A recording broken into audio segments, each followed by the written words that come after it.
Жәннаттықтар жәннатқа кірген кезде дейді, сол кезде Табарака ва Тағала айтады дейді, жәннаттың ішіне кіріп қойған жәннаттықтарға айтады, қалайсыңдар ма, тағы қосымша сыйлық берейін бе? Жәннаттықтар айтады дейді, я Раббымыз, сол махшарда тұрғанда жүздерімізді ағарттың, нұр бердің, жәннатқа кіргіздің бізді, міне тозақтан құтқардың, бұдан басқа қандай нәрсе?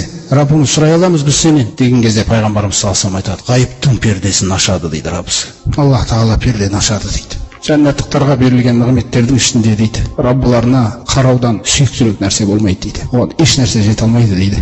Осы бақыт деп аталады асылы. Осы нығметті бізге бергісі келіп тұрған Аллах Тағала айтады, әрбір нәрсені менің дидарым үшін жасағандар дейді, қараңызшы, оларға жәннат болады дейді. Ешкімнің көзі көріп көрмеген, ешкімнің құлағы естімеген, адамның жүрегіне ойына кіріп шықпаған нәрселерді белгілейтін қамтыған жәннат, және қосымша бір сый болады. Қосымша сый ол сол Раббыларына қараулары, Раббыларына қарап көз ала алмаулары.